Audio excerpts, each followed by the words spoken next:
Salve, salve pessoal, bom dia, boa tarde, boa noite. Meu nome é Doni Cortelete Stingel, aqui do canal Lista de Livros, e hoje nós falaremos sobre a obra A Sociedade Feudal, de Marc Bloch.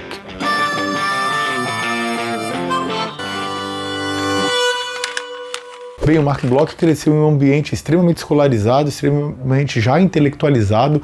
O pai dele foi professor da Sorbonne e ele, desde cedo, teve acesso aos melhores colégios, né, que se podia, naquela época, na França, ou até no ápice, assim, daquilo que se poderia angariar. Na França e no mundo, né? A França era a grande capital intelectual do mundo no momento, mas ele sempre sofreu muito preconceito, porque ele tinha origem judia, e houve o caso Dreyfus na época, um caso de preconceito bastante intenso, assim, acho que, enfim, vários livros tratam desse assunto. Posso citar a série clássica Em Busca do Tempo Perdido, Marcel Proust, que, aliás, que ele trata com uma ironia bastante fina esse caso. Era um caso de perseguição, né, que uma pessoa o Dreyfus, né, foi acusado de assassinato, sendo que não era ele, e aquela perseguição se dava porque ele era judeu. E algo assim, né, esse tipo de acusações injustas e tal, houve, né, vários casos no mundo. Aqui no Brasil, o caso Dreyfus é o mensalão, né? Então, o Marc Bloch estudou em vários liceus parisienses, ele pôde estudar na Escola Normal Superior, escola de altíssimo quilate. Ele se voluntariou para participar da Primeira Guerra Mundial. Então isso é muito comum, né? Um intelectual que se envolva de maneira tão firme, assim, tão prática nas coisas. No entanto, o seu desempenho na Batalha de Somme foi tão notável que ele ganhou a Cruz de Guerra, uma alta condecoração na França, e também a Legião de Honra por bravura. Depois da guerra, ele se tornou professor da Universidade de Estrasburgo, mas, enfim, as coisas foram se deteriorando, né? Ele de origem judaica e a ascensão dos movimentos fascistas. Nós já tocamos os mais variados livros aqui sobre esse assunto, poderemos destacar aqui quem ajudou a Hitler, vou deixar aqui nos cards e aqui no box de informações. Aliás, eu deixarei os trechos selecionados de todos os livros que eu citar, bem como a própria Sociedade Feudal por Orff, estará logo aqui no início, aqui no box de informações. E depois da Primeira Guerra Mundial, aliás, naquele interregno ali, né, entre guerras, ele fundou uma revista chamada Revista dos Análises. Essa revista, vamos dizer assim, ela mudou a cara da historiografia mundial, né? Depois veio ser classificada como Escola dos Análises, né? Apesar dos próprios membros ali da revista terem certa recalcitrância em relação a isso. Eu já tratei um pouco aqui da Escola dos Análises, essa mudança que ela promoveu na historiografia mundial, num belíssimo livro, O Tempo das Catedrais, do Georges Duby. Vou deixar aqui nos cards também, aqui no box de informações, os trechos desse livro belíssimo, né? A Escola dos Análises rompeu vamos dizer assim, uma abordagem muito problemática que até então reinava, que era positivista, né? E nós já tivemos a oportunidade aqui no canal de abordar um pouco um livro positivista, aquele que seria o melhor, o mais notável livro positivista, que foi A Cidade Antiga, do Fustel de Coulanges. É um livro extremamente lamentável, né? Extremamente pífio, errático, enfim, não vou nem avançar muito aqui, vou só deixar aqui nos cards a indicação desse livro também, e reitero que ele também estará aqui no box de informações. E aí o que aconteceu é que veio a Segunda Guerra Mundial, né? Enfim, vários países foram se envolvendo nela ao longo do tempo. Ele até se voluntariou para lutar na Segunda Guerra Mundial, mas a França fez aquele papelão. E aí ele até foi autorizado a permanecer dando aula no regime de Vichy. Isso era muito incomum, porque os judeus eram perseguidos nesse regime, mas ele teve que sair da liderança da Escola dos Análises, né? Da Revista dos Análises. Ele passou para um colega, né, o Lucien Febvre, mas ele seguiu dando aula correntemente. Marc Bloch, ele compôs a resistência francesa, né? E ele, como judeu, né, claro, isso era mais, vamos dizer assim, vívido nele. Mas por fim ele acabou sendo preso pela Gestapo, torturado, e ele foi fuzilado pela Gestapo poucas semanas antes da libertação da França, né?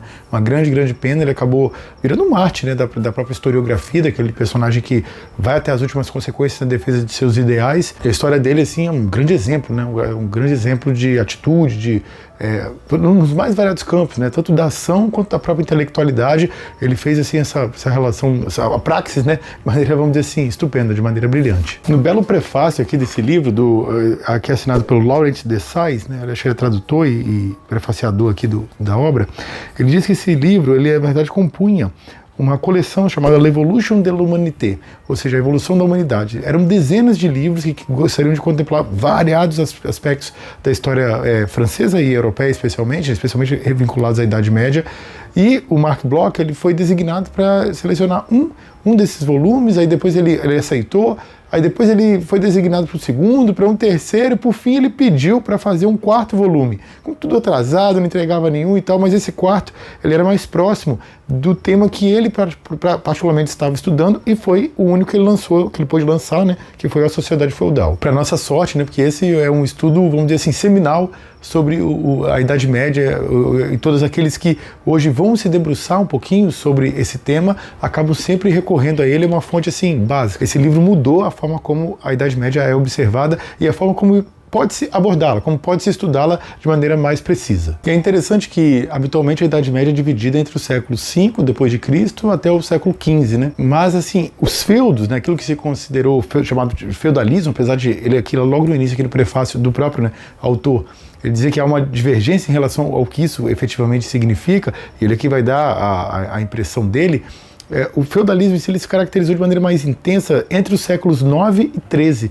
Então esse livro não aborda toda a Idade Média, né? Ele aborda esse aspecto mais específico dentro desse período, que é, portanto, muito inferior em relação à totalidade desse período histórico. Então, assim, muitas pessoas que querem uma visão mais abrangente da Idade Média vão acabar se decepcionando ou não tendo tudo aquilo que precisam, mas é preciso destacar que esse que é um dos aspectos mais notáveis da Idade Média, ele é muito, muito bem pormenorizado aqui. Então, a partir de agora, nós vamos aqui acompanhando mais um pouquinho o texto aqui. O texto é muito denso, tem muitas informações muito interessantes, e aqui a gente pode agora começar detalhando, pelo menos minimamente assim, aquilo que o autor, aquilo que o Mark Bloch escreveu. Uma das características mais notáveis que o Mark Bloch vai descrever aqui desse período histórico é do avanço do cristianismo, né, através da religião católica. Ele descreve que isso não era fácil, por exemplo, para dominar ali a região nórdica, foram cerca de 300 anos de esforço até que mudasse, né, do paganismo da religião dos vikings, né, de Odin, de Thor, de Freya. Nós temos vídeo também aqui nesse canal sobre esse assunto, né, o Dicionário de História e Cultura da Era Viking, vou deixar aqui nos cards também para quem quiser se aprofundar sobre o assunto aqui da dominação viking, ali sobre os povos nórdicos. Mas ele fala assim que esse avanço do cristianismo, a despeito dessa demora, né, só para dominar essa região, reitera, foram cerca de 3 séculos, mas ele fala que aconteceu, ainda pôde, vamos dizer assim, ser bem sucedida por 2 motivos.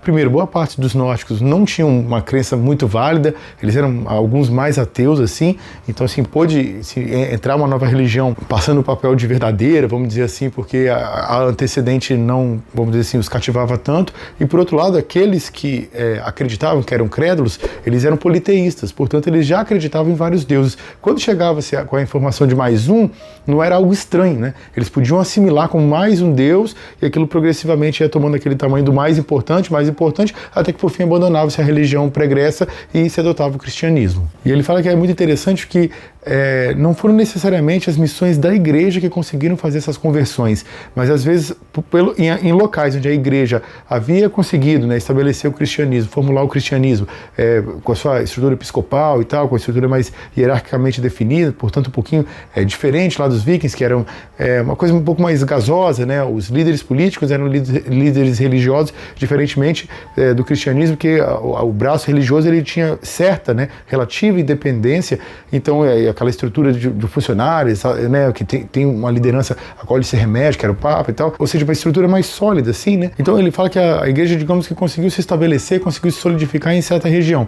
Aí dessa região, que a pessoa havia se convertido ao cristianismo, havia migrações, normalmente por interesses econômicos, para outros locais, aí o cristianismo ia junto. Às vezes não era por causa de uma missão da igreja, e sim por causa dessas migrações com interesses outros, mas que acabavam, vamos dizer de maneira quase que inadvertida, levando o cristianismo para outras plagas. E ele vai tocar no assunto de como assim, então a Igreja Católica, será que ela conseguiu conter os vikings, né? Aliás, muitos historiadores vão abordar sobre isso, né? Que os vikings, os germanos, os magiares, todos aqueles povos ali, os godos, né, eles não foram militarmente derrotados, né? A igreja ia lá com ideais pacifistas, com ideais de amor ao próximo e tal, ia ali domesticando, e povos que eram muito guerreiros, que atacavam demais, que promoviam enormes razias, acabavam se convertendo e aí se segurando, né? E aí acontecia de deixar de exercer aquela imensa destruição que, com a sua bravura, com a sua valentia excessiva, vamos dizer assim, com a sua sanha de predar, de atacar povos vizinhos, eles acabavam, né, ocasionando imensos desastres. Então é como se o cristianismo atuasse como uma espécie de escudo de contenção. E ele fala assim, bem, isso poderia, mas não é bem uma explicação, né? Ele é sempre muito cético, né? Então ele fala assim, mas veja bem, havia muitos conflitos no interior do próprio campo cristão. Inclusive não se vivia um bom momento, né, aqui no século IX, justamente por causa disso. A dissolução do Império de Carlos Magno, as várias disputas internas patricidas dentro da Europa Ocidental, sendo que vamos dizer assim, muitas vezes embasadas na própria Bíblia, né? Se utilizando de leituras bastante peculiares da Bíblia para justificar aquela sanha agressiva. Então fala, então isso não é só isso, não pode ser só isso, essa não é uma justificativa plausível. Aí ele vai destacar também, então existem muitas pessoas que destacam a sanha guerreira que os vikings tinham, eles gostavam de lutar, gostavam da bravura, da valentia e tal, de você ficar lutando com os outros, mostrar que você é um grande guerreiro e tal, o vínculo que isso tinha com a própria religião, de você, né, ir para o céu deles, para o paraíso deles, Valhalla, na medida em que exercia essa agressividade, né, que tinha essa bravura no campo de batalha. Ele fala, não, beleza, tudo bem, mas isso não é suficiente, né, porque houve um ápice de ataques ali, em torno de 3 séculos, reitero, saindo lá da região do norte, né, da Europa e atacando a Europa Ocidental. Então, não é só isso. Então, estudando o assunto, fala, são várias questões, essas duas aqui contribuíram e tal, mas muitos historiadores dos próprios vencedores destacavam que havia, vamos dizer assim, uma espécie de superpopulação naquele momento na Escandinávia, na região do norte da Europa. E aí era precário você tentar dividir os seus pequenos territórios muito gélidos, muito áridos, muito ermos, com pouca capacidade de você conseguir prosperar pela agricultura, já que era um território muito hostil, né? Então, por causa desse superpovoamento, ele estimulou o ataque, né, na Europa Ocidental, que se encontrava fragilizada no momento. Houve uma evolução das técnicas de navegação dos vikings, apesar de ele não saber exatamente, né, quer dizer, houve essa evolução na técnica de navegação, já com vistas ao ataque à Europa, ou era o inverso, né, com vistas ao ataque à Europa que se promoveu um estudo mais pormenorizado que pôde proporcionar essa melhoria na técnica de navegação. Ou seja, a coisa é um pouco confusa, mas ele concorda com essa ideia de que havia uma espécie de superpovoamento na região nórdica. Porque ele diz o seguinte, que quando os vencidos dizem, não, nós fomos derrotados porque os vencedores eles tinham muito maior número, ele fala, isso aí você não pode dar muita ideia não, porque pode ser a desculpinha, né, que ali uma desculpa fajuta para que os vencidos se justifiquem, né, perante seus iguais, que não foi ato de covardia nem nada. Mas ele fala que esse tipo de informação também consta dos escritos e dos comentários feitos pelos próprios vencedores, né, que havia gente demais e tal. Então isso justifica, né, um superpovoamento justifica os ataques vikings, agregado ao fato de que, reitero, nesse momento a Europa Ocidental ela estava muito fragilizada por conta de dissensões internas. Algumas vezes aqui no canal eu tratei do assunto de que a degradação que ocorreu ao longo da Idade Média na Europa, né, foi muito, mas muito intensa, né? Roma, depois de ter tido mais de 1 milhão de habitantes, chegou a ter 8 mil. Né? Então você vê o nível do declínio, né? Essa informação está dada no livro Fim do Mundo, do Otto Friedrich. Eu já vi outros números naquele livro da Idade Média organizado pelo Humberto Eco, acho que falam 20 mil, já li 12, já li 15, mas enfim, o fato é que houve um declínio absurdo, né? Que aí ele vai destacar aqui também no início do livro, não só a respeito das invasões escandinavas, que ele pormenoriza um pouco, mas também árabes, também húngaras, né? Promoveu-se uma razia, né? Uma destruição completa, morte de muita gente, campos abandonados, florestas começam a tomar áreas que até então eram cultiváveis, não havia mão de obra mais, não havia camponeses para cultivar os campos, a agricultura ficou devastada, a população muito empobrecida, mesmo quando ganhavam as guerras, era vamos dizer assim, muito caro, né? Era muito oneroso, era muito sofrimento, tendo de viver, às vezes, muito tempo dentro de cidades, né, acossadas, né, assediadas pelas hostes invasoras, e aí, quer dizer, passando fome, olha, assim, fome e frio, tudo de ruim. A razia, né, que a guerra promovia, a pobreza generalizada que se espraiava, a perda de conhecimento, né, as ordens, inclusive as ordens monásticas, nesse momento, elas vão fenecendo junto com a população, né,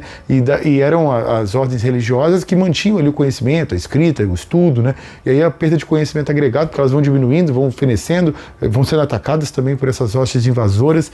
Então, assim, é um período de declínio muito acentuado dentro da Europa, que ele mostra, assim, as consequências extremamente lesivas que a presença da guerra acarreta. Quando nós vamos refletir um pouquinho sobre aquela derrota fragorosa, né, ridícula, patética que o Brasil teve de 7-1 para a Alemanha na Copa de 2014, é lógico que nós podemos observar que o ataque da Alemanha foi muito bem, né, afinal de contas fez 7 gols. Mas não basta só o ataque da Alemanha, né? Precisa de uma defesa muito fraca para tomar 7 gols.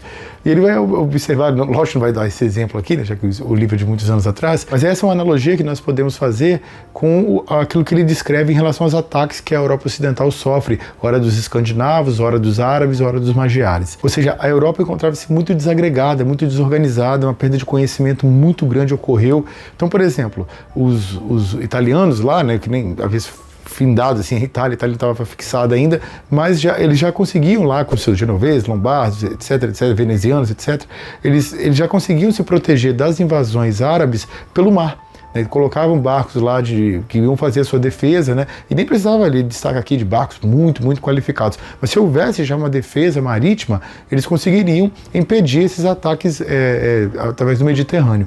E ele fala assim que ninguém fazia isso onde é hoje a Inglaterra, onde é a França, ou seja, esses países, que até então não eram bem países, mas enfim, esses territórios acabavam sempre sofrendo ataques porque eles sequer consideravam a hipótese de navegações, né? A perda de conhecimento foi tão intensa que o mar para eles havia se tornado uma vastidão inabitável, assim, uma coisa absolutamente impensável, impossível de se exercer, de se usufruir. A coisa toma áreas tão patéticas que ele fala que quando eles estão precisando de auxílio de defesa marítima, os territórios ali da Inglaterra, da França, eles vão recorrer à Grécia, fica lá do outro lado da Europa, né? Longe para caramba. Você vê que eles tinham perdido por completo aquele conhecimento, e essa perda de conhecimento não era só no campo marítimo, né? Ele avalia. Era uma situação muito mais delicada, né, nos mais variados campos. E ele vai reiterar que só quando esses povos invasores começam a se fixar, começam a se tornar colonos, podemos destacar os vikings lá, onde hoje é a Normandia, né, os magiares ali em torno do rio Danúbio,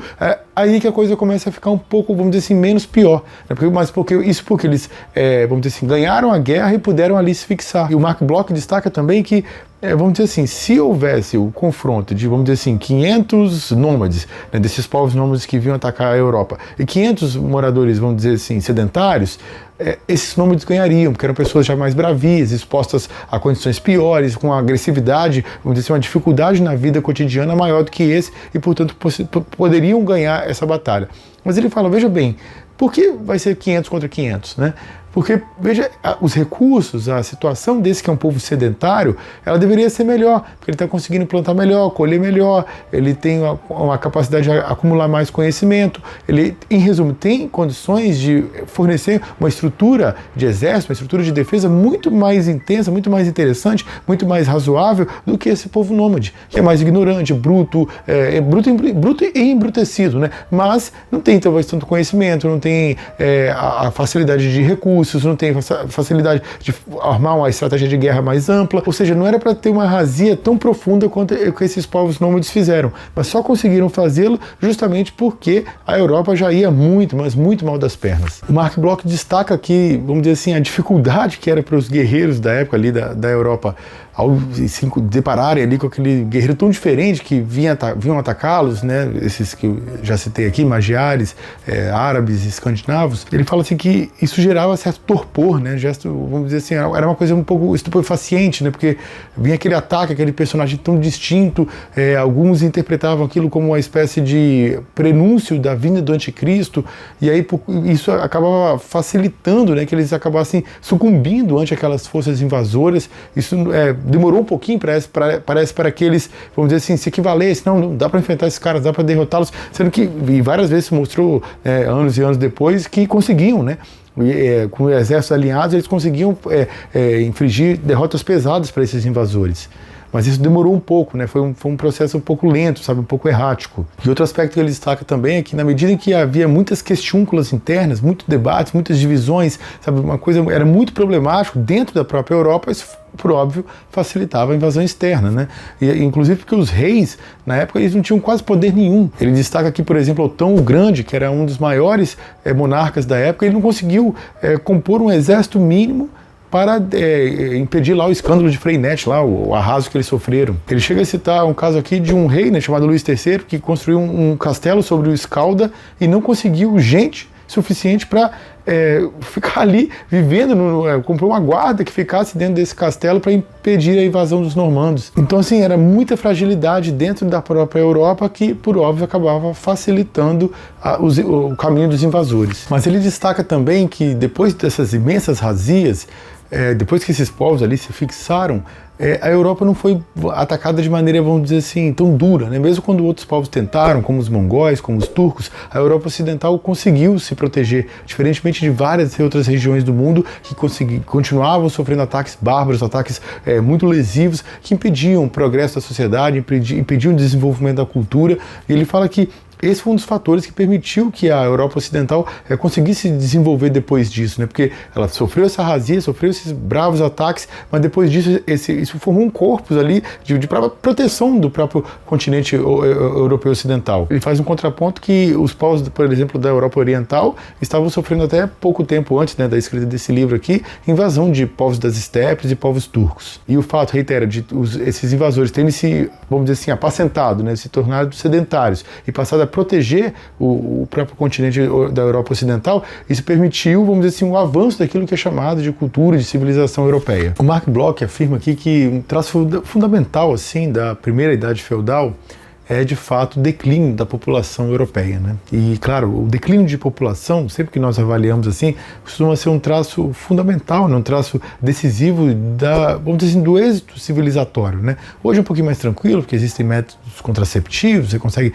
né, permitir que a população fique mais estável, porque os casais simplesmente não querem ter mais filhos pelo trabalho, pelo custo, etc, etc. Mas ao longo da história, né, não agora que existe pílula anticoncepcional e tal, ou seja, ao longo da história, quando não havia esses métodos contraceptivos eficazes, se uma população estivesse, vamos dizer assim, em declínio, era um sintoma muito óbvio da deterioração socioeconômica daquela estrutura. E é exatamente essa situação que a Europa atravessa no momento. Eram, assim, territórios muito ermos, né, dentro da Europa. Às vezes até havia uma populaçãozinha, mas ela ficava ali concentrada em um local, ali do lado já havia deserto, já havia florestas, já havia áreas que não havia ninguém, ou mesmo quando havia alguém, vamos dizer, ia lá morar um carvoeiro, ia morar um eremita, ia morar fora da lei, ele fazia isso se mantendo muito, muito distante de outros seres humanos, né? A própria agricultura, ela era péssima, né? Péssima, porque com baixíssima produtividade, os campos, eles tinham que ficar ali, um terço deles em pousio, né? Em descanso, porque as técnicas utilizadas eram muito precárias, então ele ficava ali um terço, mais ou menos, às vezes até metade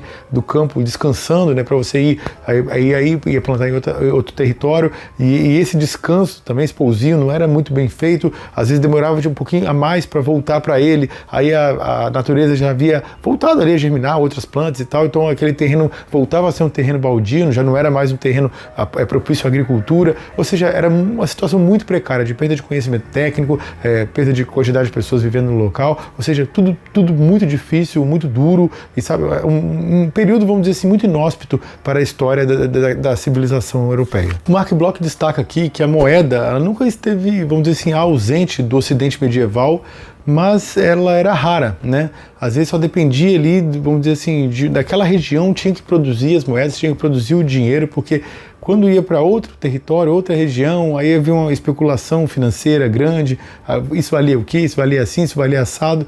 Então, assim, na verdade, eles não eram, vamos dizer assim, autóctones, né? Não era que produziam tudo para si mesmo, não era uma economia plenamente fechada. Ele vai dar o exemplo assim, por exemplo, havia, sei lá, deu errado a colheita do trigo, então muita gente ia passar fome, muita gente morria de fome literalmente, mas eles tinham que dar um jeito de ter algum tipo de comércio e até faziam esse comércio, eventualmente, com dinheiro, eventualmente com um produto que pudesse ser um escambo, né, que pudesse ser trocado, mas muitas vezes esse produto que tinha uma referência de moeda para se fazer o escambo, mas ele fala que, diferentemente da nossa sociedade, não era uma sociedade que vivia do comércio, que vivia, né, da compra e venda. Isso ocorria, mas era um elemento a mais, né? Muita coisa era produzida ali na própria região, as pessoas produzindo muito daquilo que efetivamente precisariam para a sua vida cotidiana, então o comércio, apesar de existente, ele era muito menos importante, né? E aliás, a própria degradação, né, que ocorreu em toda a Europa, então ocorreu, eu digo assim, conhecimento, como já citei vários casos aqui, ocorreu também em relação às estradas, né? As rotas comerciais, elas eram mais vamos dizer assim, mais tênues, né? Não havia aquela abundância, o comércio não era tão presente, de modo que tudo, né? Tudo derruiu, vamos dizer assim, né? Tudo se degradou, inclusive o comércio, e por isso que as moedas não tinham aquele valor referencial mais óbvio, por assim dizer, e isso, claro, né, gerou um atraso econômico ao longo do tempo. As pessoas eram muito mais pobres por não conseguir comerciar, para não trocar o seu excedente, para aquela local que tinha mais produtividade, certo produto, conseguir dar vazão a esse tipo de produto no mercado, etc. E o Marc Bloch vai dizer que essa ausência do dinheiro, ela vai gerar uma série de consequências, né? A ausência de moeda, essa ausência de ter ali o recurso que você possa entesourar, que você possa investir, que você possa facilmente utilizar para uma compra, para um tipo de... Enfim, né? Utilizar-se como pode ser feito hoje, né? Claro que hoje é muito mais fácil, questão eletrônica e tal, se pegasse 30, 40 anos atrás,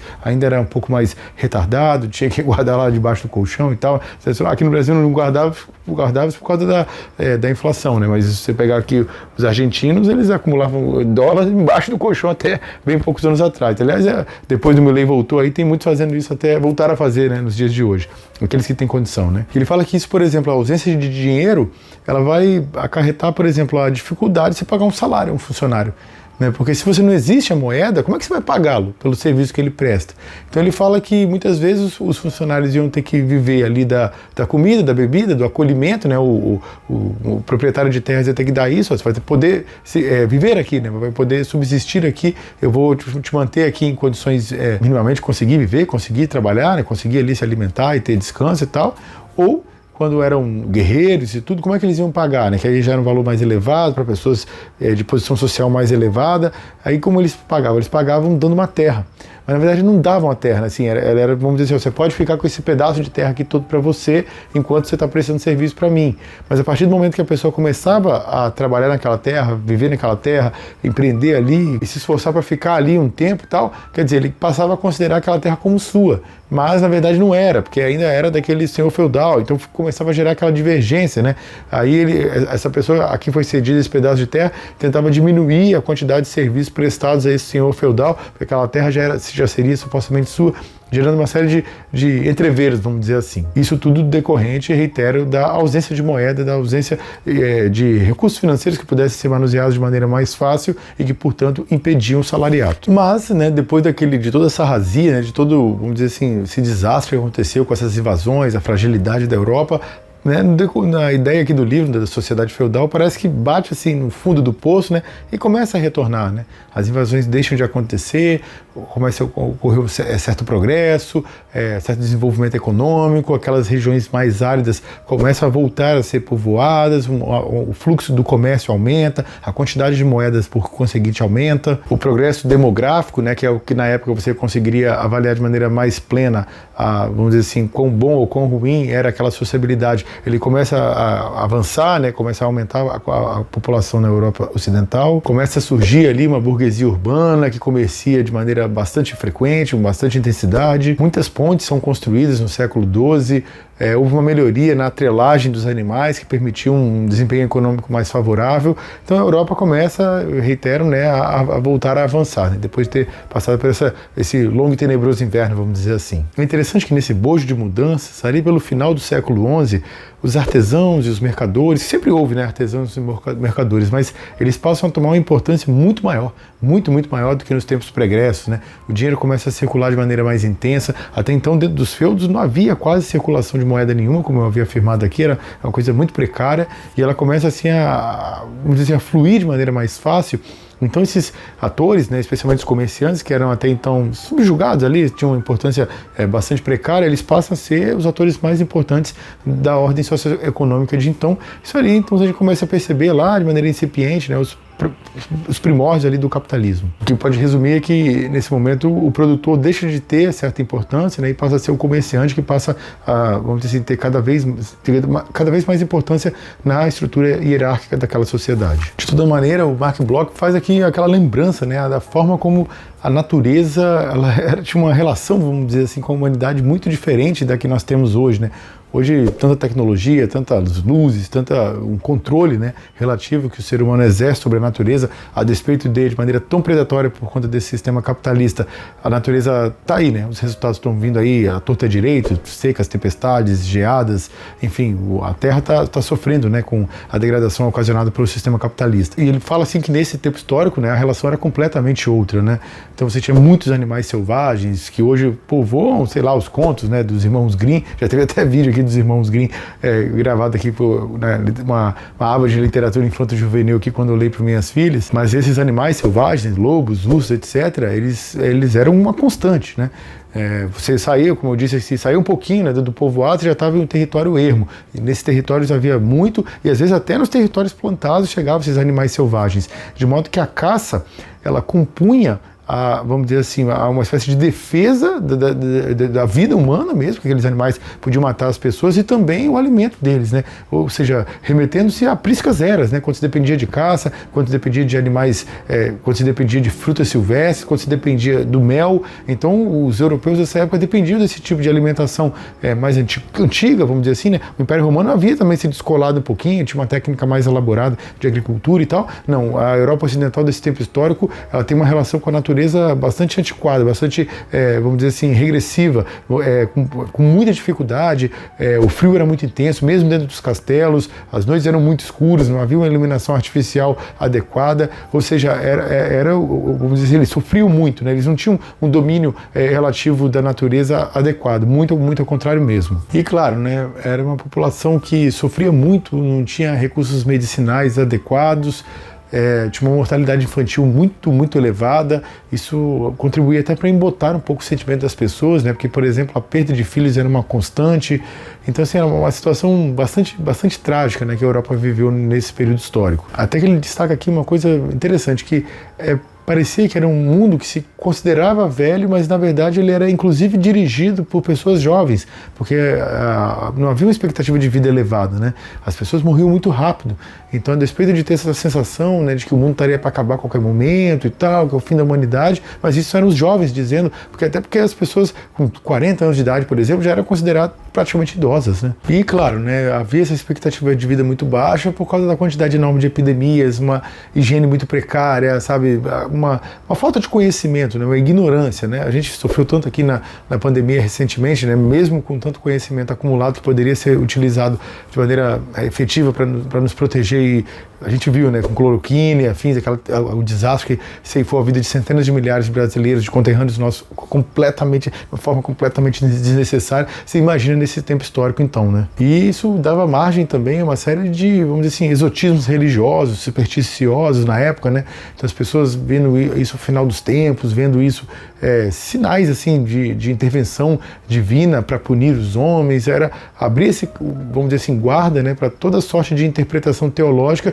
de problemas que eram de cunho medicinal, né? Quando as trevas da ignorância elas se abatem sobre a humanidade, as luzes da razão sofrem, né? A gente acabou de viver isso de maneira brutal, né, em nosso tempo histórico recentemente. Imagine lá. Outro problema que acontece nesse período histórico é o declínio do latim, né? Ele passa a ser uma espécie de língua universal dos escolarizados, né? A pessoa que iria começar a ler necessariamente leria em latim, mas ocorre uma dissociação dele para com os outros idiomas, né? Porque a língua da linguagem escrita, vamos dizer assim, é uma linguagem fixa, né? Enquanto que a linguagem oral da maioria dos povos é uma linguagem corrente, né? Uma linguagem que avança, que progride, que muda, né? Que se modifica.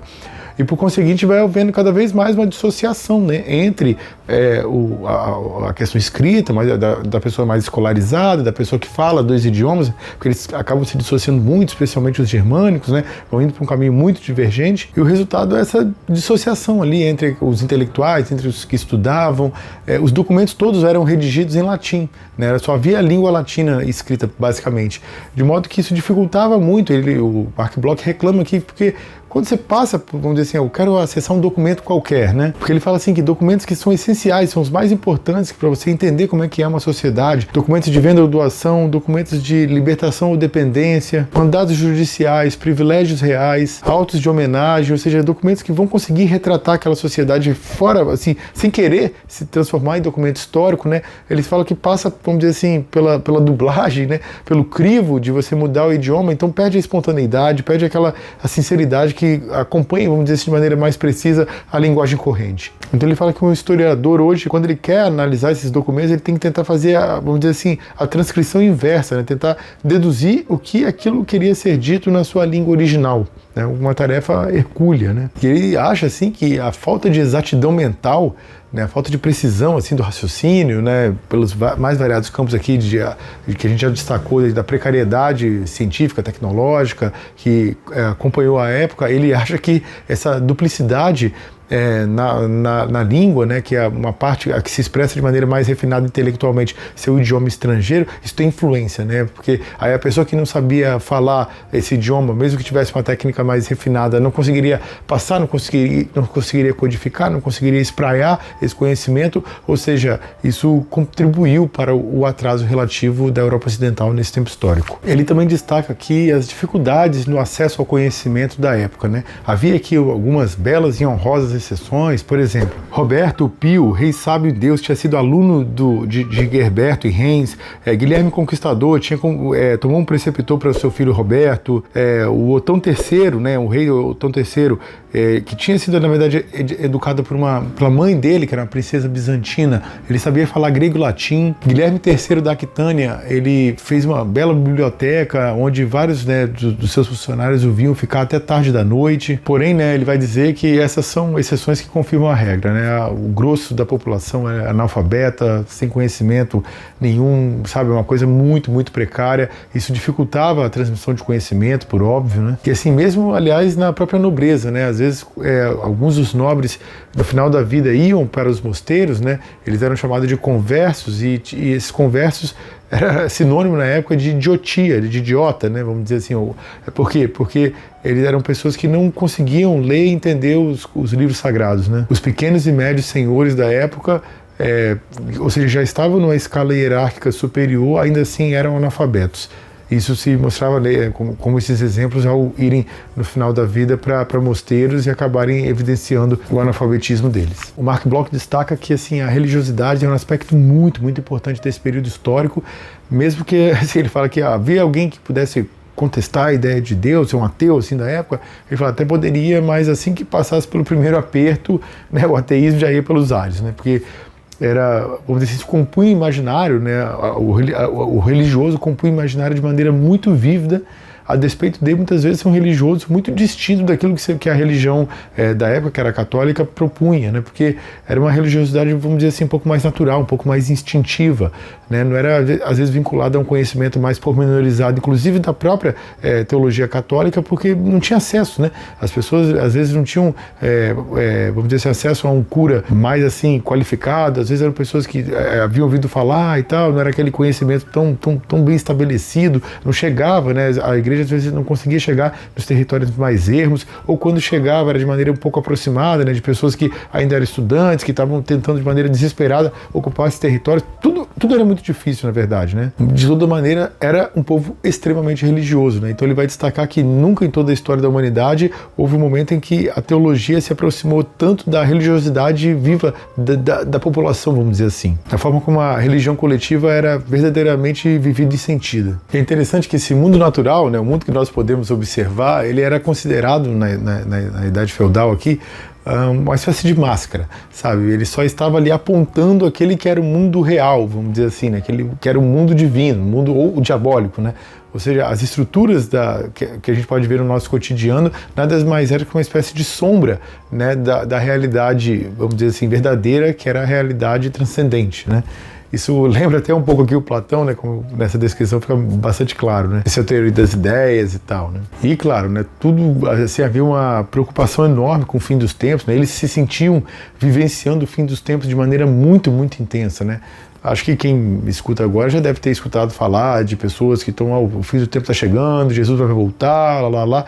Mas se as pessoas pensam isso, ou algumas pessoas, né, pensam isso nos dias de hoje, há cerca de 1000 anos atrás, esse pensamento era muito, muito intenso. As pessoas efetivamente pensavam que a qualquer momento chegaria o dia do juízo final, né? Se aparecesse assim um príncipe, né, exercesse o poder de maneira mais maldosa, mais atroz, mais agressiva, ali já estava claro que era o sinal da vinda do anticristo e que o mundo iria acabar a qualquer momento. O Mark Bloch destaca assim que, apesar de muitas pessoas acharem que o fim dos tempos estava próximo, a ideia do fim dos tempos em volta do ano 1000, ela não foi tão drástica, assim, tão opressiva como alguns historiadores apontaram. Isso porque, vamos dizer, começa as divergências, se era 1000 anos, aí está lá no Apocalipse, que duraria 1000 anos, aquele império e tal, apesar de estar falando ali da queda de Roma, que já havia acontecido nesse tempo histórico aqui, essa interpretação não era necessariamente a corrente, mas a própria ideia de 1000 anos em relação a quê?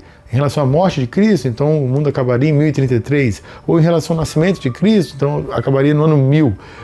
Mas a própria contagem dos números era muito equivocada, muito errática, as pessoas não acompanhavam tantos anos, igual hoje, você sabe o dia, mês, ano, certinho e tal. Não, a contagem era meio doida, assim, repetia-se dias, repetia-se meses, era um negócio, sabe, muito aleatório. Então ele fala que, na verdade, por conta desse drama, né, de o calendário não ser acompanhado de maneira tão precisa, não houve uma carga tão negativa em relação ao ano 1000, da espera, dessa expectativa iminente da parousia, né, do fim dos tempos, do juízo final, etc. Ele destaca aqui também as gestas épicas, né, ou seja, aquela contação de histórias, assim, de feitos, né, de fábulas, eventualmente através de poemas, né, que os menestréis contavam, né, e isso não tinha um vínculo muito estrito, assim, com a linguagem escrita, eles eram mais memorizados, mais feitos não para ler, mas sim para falar em eventos públicos, né? E é interessante porque, mesmo que houvesse, por exemplo, uma história a ser contada ou um poema ali a ser lido, ele era vamos dizer assim, algo sempre em movimento, né? Não havia aquela necessidade que se mantivesse, eu peguei de algum autor, vou referenciar o autor, vou ler aqui para vocês a história de fulano que escreveu tal coisa. Não, aquela pessoa que ia ler ali, ela na verdade já incorporava algumas coisas dela, mudava alguma coisinha e punha ali algumas coisas que se relacionassem mais àquele público ouvinte, ou seja, era algo sempre em mutação, e as pessoas que ali estavam querendo, vamos dizer assim, mais vivenciar aquele momento do que se remeter a um escritor específico, uma ideia específica, sabe? Era uma coisa mais dinâmica, assim, com pouca, vamos dizer assim, pouco critério, vamos dizer assim, de fonte, etc. Não existia nada de fonte, assim, de autenticidade, isso é uma coisa contemporânea, né? Não é da época, não. Ele aponta que ali, por volta ali do ano 1200, né, ali por volta do século XIII ali,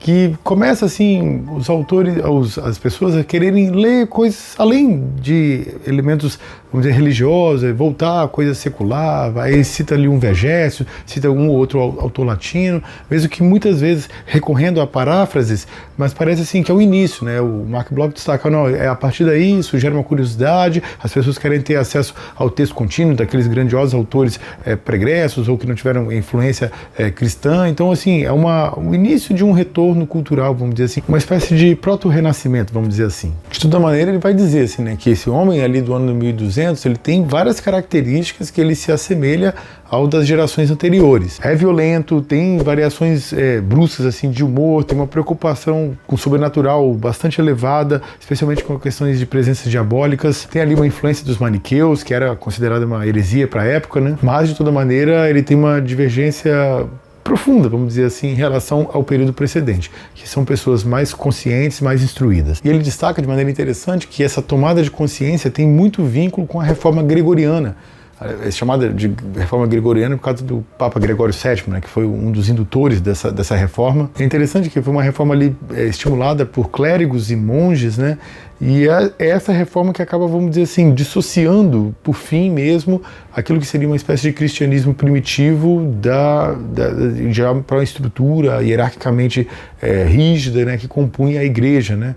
É um movimento que, por exemplo, exigiu, né, dos religiosos que fossem, vamos dizer assim, dissociados até da população comum, né, que, por exemplo, não fossem celibatários, né, até então a questão era um pouquinho confusa, vamos dizer assim, né, havia muitos padres que tinham filhos, e esse movimento parte dos religiosos, mas não só, inclusive dos seculares, né, da população comum, que exige dos padres que eles sejam, vamos dizer assim, homens de Deus, né, separados, enfim, do cotidiano, né, tendo uma dissociação mais clara, mais evidente em relação ao restante da população. Inclusive, de maneira até virulenta, né? Pessoas que eram seculares, né? Pessoas que não eram propriamente celibatários, exigindo de maneira agressiva que os religiosos assim o fossem, de maneira até um pouco curiosa, vamos dizer. Naturalmente, dentro dessa reforma havia várias correntes, né? Desde aqueles que observavam com enorme relutância o conhecimento que não fosse o bíblico, né? Os outros não, eram inimigos de Cristo e tal, eram adversários, mesmo, aliás,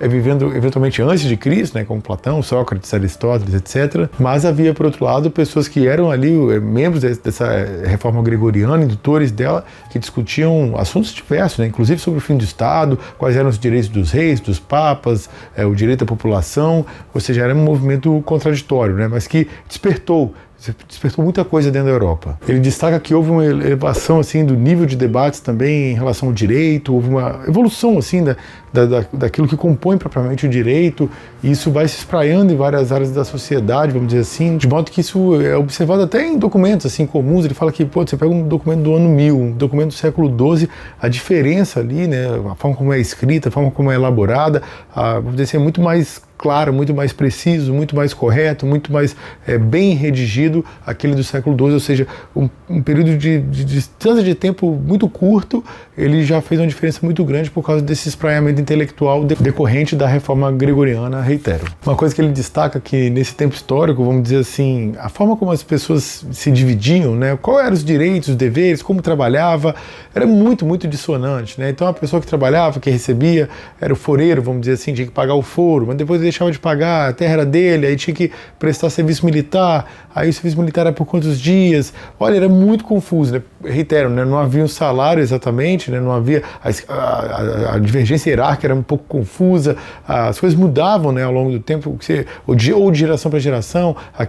Vamos dizer assim, aquela pessoa que trabalhava naquela terra, ela em tese não seria bem a proprietária, porque a propriedade era ali do senhor feudal, mas ficava muito tempo, trabalhava, construía, edificava, quer dizer, passava a se sentir proprietária. O senhor feudal às vezes queria que fosse apenas vitalício, não queria que aquilo passasse para os filhos, que fosse um território deles, um terreno já que fosse dado para aquela família.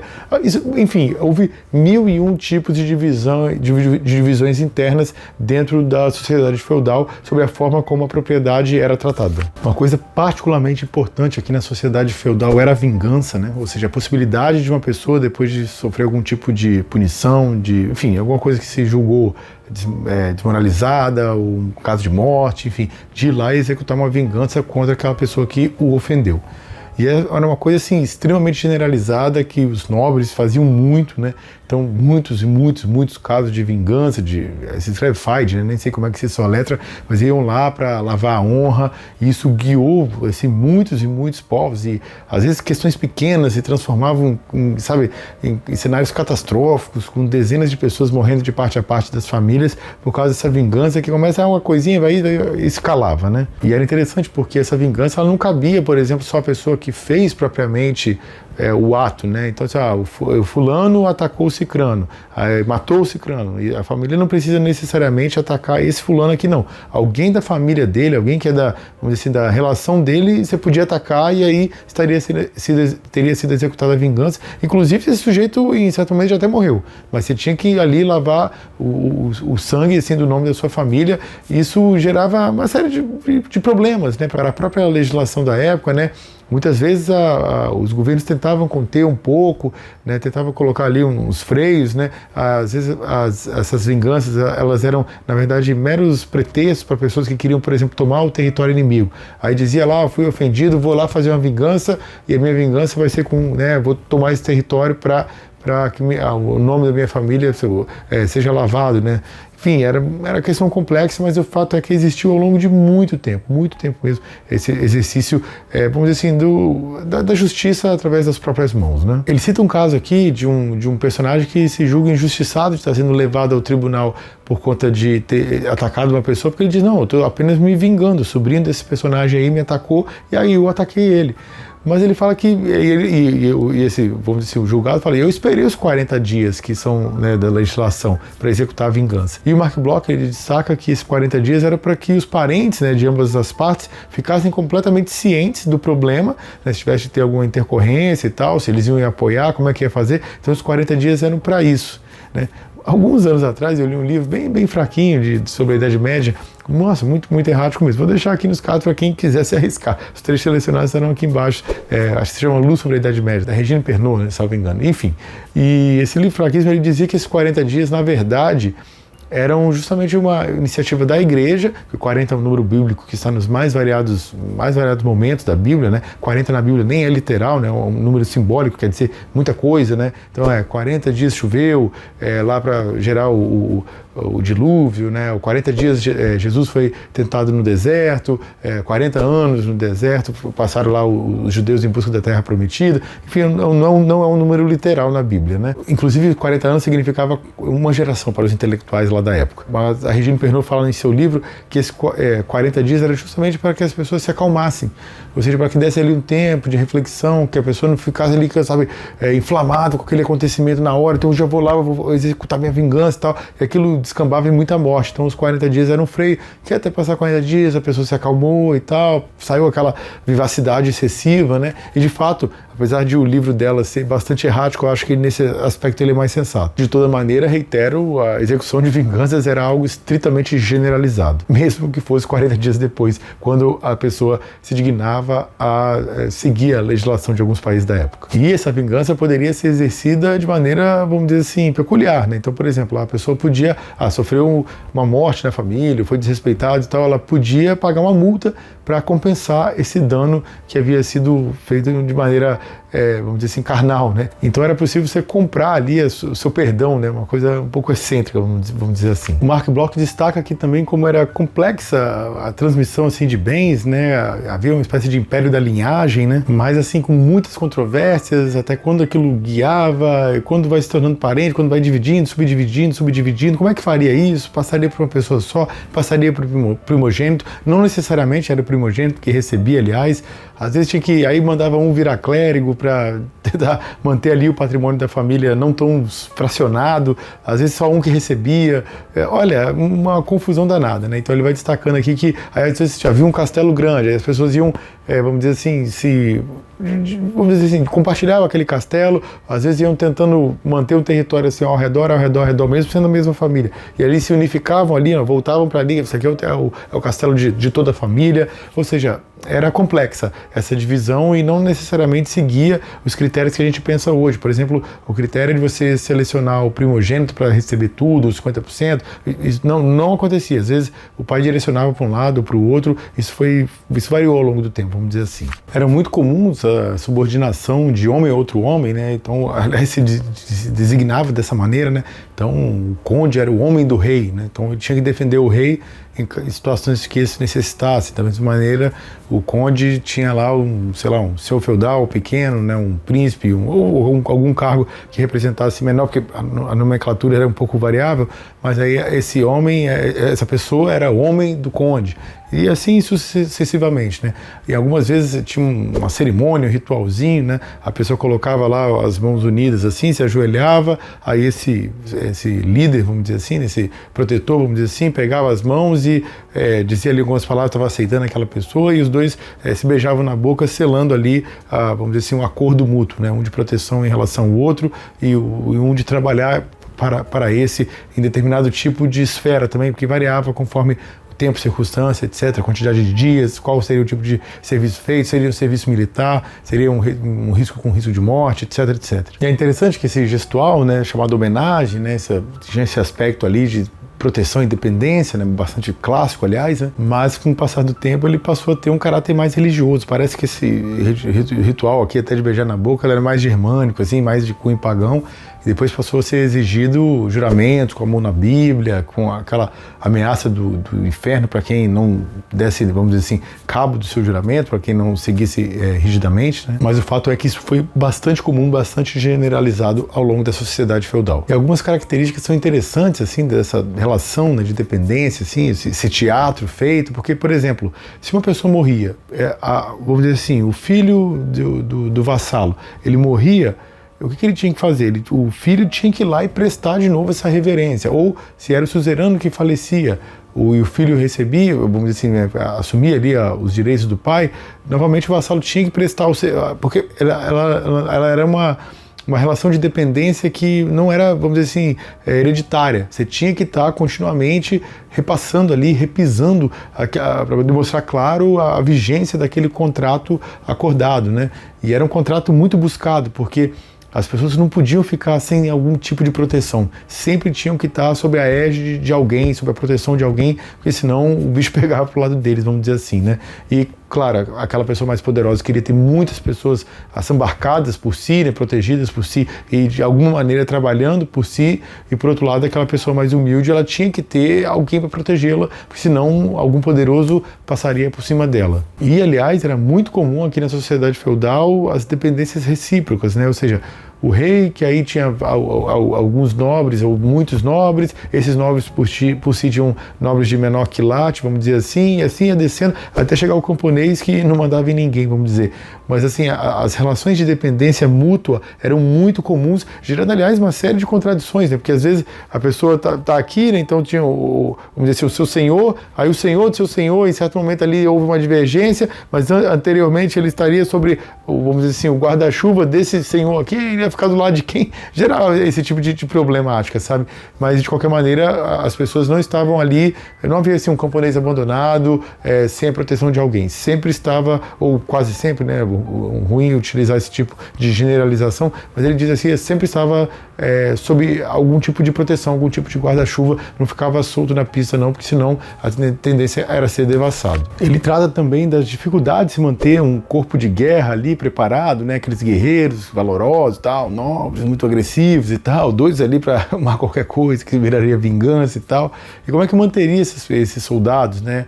Era muito oneroso, e mantê-los em tempos de paz que era muito complexo, muito intrincado, vamos dizer assim, né? Até que progressivamente, vamos dizer assim, vai melhorando, vamos dizer assim, a cavalaria, que é uma atividade muito, muito cara, né? Então o exército ele vai ficando, vamos dizer assim, mais profissional, mais oneroso. Então aquelas pessoas que entravam lá com um pedaço de pau, como ocorreram lá no Império Carolíngio, e foi proibido, né, no Império Carolíngio, aliás, pelo próprio Carlos Magno, justamente porque era complicado, né? Como é que vai ter um soldado, vai ter um guerreiro que não tem armamento compatível? E aí, com a evolução, né, do próprio maquinário, vamos chamar assim, né, da qualificação técnica, a cavalaria ela vai se distanciando, né, do restante dos combates. Os cavalos nem trata de maneira tão específica aqui. Até tem um livro aqui em casa já de muito tempo, A Cavalaria, da Germânia Antiga à França do século XII, para tratar apenas sobre a cavalaria, o tanto que ela era eficaz, né. Os cavalos, eles, né, dispunham assim, de uma força física e uma proteção, uma couraça, era uma coisa assim, absolutamente impressionante, né. Ele fala aqui que o Mark Bloch fala aqui que é o equivalente a 8 bois o preço de um cavalo, né.